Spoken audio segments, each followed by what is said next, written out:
This is my home. This is the garden path I take every day to my studio. My dog Charlie usually accompanies me in the mornings too. I love my studio very much, because before I made it, I had no proper workspace at all and used to work in a tiny and inconvenient room at home. When we started renting this house, this place used to be a storage shed. It stood locked for many years, and when the owners changed, we were able to open and restore it. Some of the old things that were stored in this shed have remained here, like for example this old wooden trunk. Here is my desk, computer and easel. Next to it is a shelf where I store brushes, pencils, old books and various materials. And here is an IKEA cart with paints. I can move it around, which is very convenient. I love drawing in sketchbooks. I started back in school, and since then the sketchbook has been with me everywhere. Here is about half of the amount of sketchbooks that I have. I fill out about 2 or 3 of them each year. What's inside? I write notes, to-do lists, paste some photos and postcards, make some drawings. Here is a sketchbook from my trip to China, some impressions, sketches, friends' portraits. In everyday life, often to-do lists appear first, and then I draw something funny over them. I also make small sketches of ideas for paintings or exhibitions. It's a spontaneous process, and I like that you can trace the periods of my life from school to this day by going through the pages of my sketchbooks.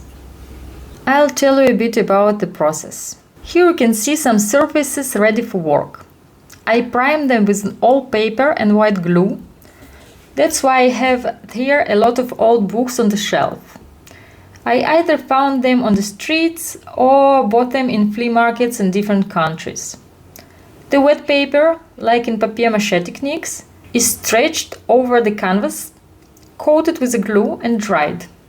And then it's ready for work.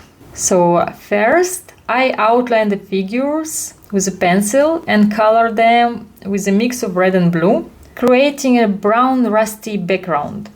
Then the work continues with acrylics.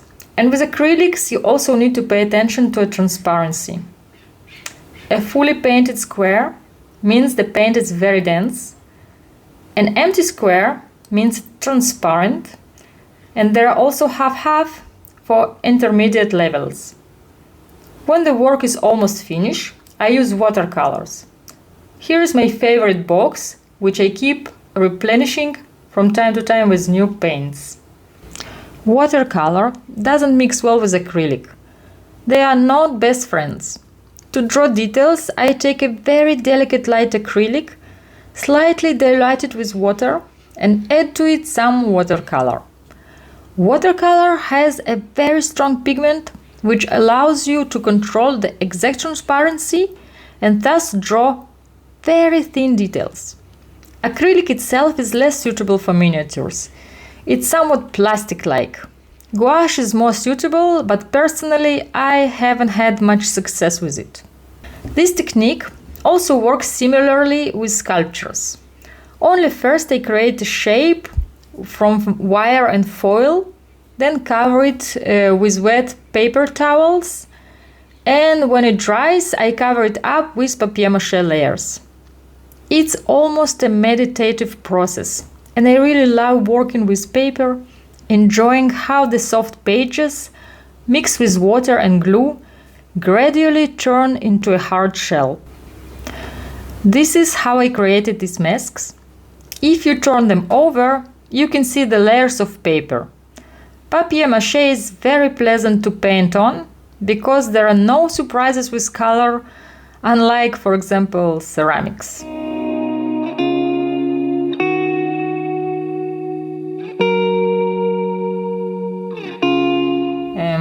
Surprisingly, no. We live in a time when people read less and less, especially old books, and often they lie in the piles on the street and no one takes them. I love books, treat them with love and respect, and in my way, I actually try to extend their lives. I also love to mix pages from books in different languages. It's as if they are talking to each other and to my characters. I want to draw viewers' attention how beautiful pages with text are. All books often have amazing covers and end papers. The page that connects the cover with the sewn pages. It's a good question. I think as a child I was often ill and therefore stayed at home, listened to records, and I drew really a lot. I also love to look at picture books. I had this favorite book, the Malachite Box, which is a collection of oral tales about mountains and precious stones. I really loved flipping through it. There was also another book with illustrations by Ivan Bilibin, which had many fascinating colorful details. Then I attended art school, got interested in design, and graduated from the design faculty at the Academy of Arts. I think I had no intention of becoming an artist. I work on the computer and drew only in my sketchbooks in these days, just for myself. After graduating and working as a designer for a year, I went traveling in Asia. And as I was traveling in India, I fell in love with miniature painting on old paper. I wanted to buy everything, especially works of old Indian masters, but it was way too expensive. So instead I took a class to learn the art of miniature painting. I was impressed by the way Indian artists paint on old book paper, and also by how meticulously they detail every tiny element. And I thought to myself, wow, I would love to do something similar. And when I returned home, I found a beautiful old page and I made my first piece. It was a little portrait of a woman with a dog. Here begins the story how to bypass some conventions. Due to a combination of initiative and luck, this painting became the beginning of a new career path for me. I sent this piece to a friend who was in Tokyo at that time, working as an English teacher. And I wrote to him, Adam, I think this miniature style might interest Japanese collectors. Why don't you try selling this painting and we will split the money? And suddenly he called me and asked, do you have more works like this? I replied, no, not really. And he said, I'm teaching English to the editor of an informal art magazine, and she liked this piece so much that she wants to organize an exhibition for you in Kyoto. I was thrilled. Really? I'll start working right away. And so I sat at my desk to draw, and that's how my first solo exhibition was in Kyoto. I still remember how I arrived there with 2 suitcases full of works. After that, I started exhibiting my works online, and they were published in Juxtapose, an art magazine focused on pop surrealism, the style I worked in. After being featured there, various galleries invited me to show my works in America, Europe, China, Japan, and that's how it all started. I didn't abandon design because it's a profession I also love, but at some point I quit the large studio where I worked to have more time for my art. And now I have a good balance between design work and art, and it's working out well. One of the pivotal moments was in art school. We had a course of orientation, where we were supposed to design something like a signage system for an airport, but I was less interested in finding the way at the airport and more interested in designing a system of orientation for finding the way within the human soul. To pursue this, I read a lot about symbolism and dreams, and I really liked Jung's concept of archetypes. I wanted to create a book with orientation maps And instead of symbols on the map, I visualized archetypes. For example, this is a map of orientation within the human soul, where the consciousness is ruled by the ego and the memory is drawn as a top roof, the unconscious as a labyrinth inhabited by the anima and animus, as well as the monster, the one that usually the protagonists have a fight with in mythology or any hero movie. And in the bottom we have a collective unconscious where the precious egg of the self is hidden. So then I started creating more maps such as Adam and Eve's story or Hero's journey. Back then I was just fascinated by symbols. From a visual perspective, my imagination often gets carried away with something which leads to creation of series. A series could be guided by a color like red, or a theme like owls or children, or a specific type of art like traditional Chinese embroidery or Armenian ceramics. For example, when I had an exhibition in China, I was deeply fascinated by Chinese mythology, especially the Monkey King Sun Wukong. And you can see him in many works from that period. Some images just get stuck in your mind, and until you work through them, you can't get rid of them. They just keep appearing in all of your works. For example, monkeys. For a whole year, if not more, monkeys appear in all my works.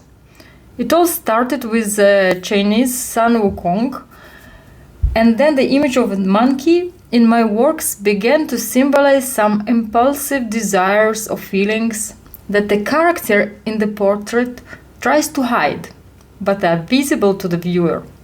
In general, various animals and monsters in my work try to catch the viewer's eye, unlike the humans, who often don't look at you at all.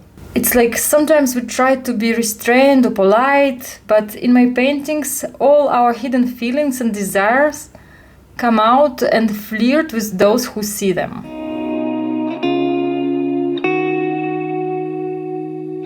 I think that because there is a certain narrative in my paintings, it's easy for people to complement it with their own feelings or stories. People often tell me what they see in my works, and I'm like, whoa, really? I almost never share what I personally put into it, because it is not as interesting as what someone else sees in it. And often, their interpretation evokes a lot of emotions, possibly because I use archetypes and various images that we all share. I love collaboration with artists who work in different media. It's an opportunity for me to try new techniques, mix ideas and materials, and see where the creative journey takes us next. With my friend Nirit Dekel, a glass artist and jeweler, we have done several projects together, combining my drawings with her glass elements. In one of these projects, my drawn characters were in dialogue with the glass, which seems to grow on the pieces of wood. Here I have a piece of Nirit's work from that period. I especially love when my works appear on Nirit's large beads.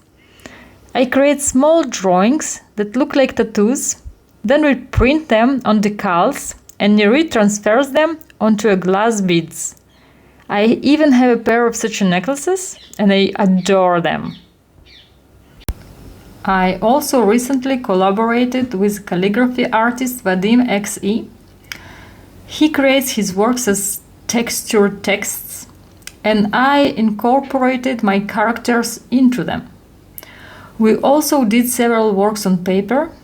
Vadim combined several sheets and created an interesting background with a roller, and I added my own elements to the composition. Another project I really love is with Nadezhda Rus, a famous costume designer now living in the Netherlands. Nadezhda was inspired by my paintings and created costumes based on them, and then I developed textures for these costumes.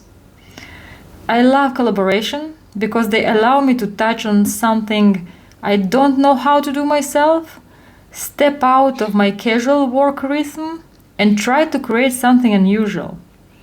The collaborative creative process is also very interesting when a work has two parents and you don't control the entire process. You have a control over your part, so there is always an element of surprise. So, well, that's all for now. That's my story. Thanks.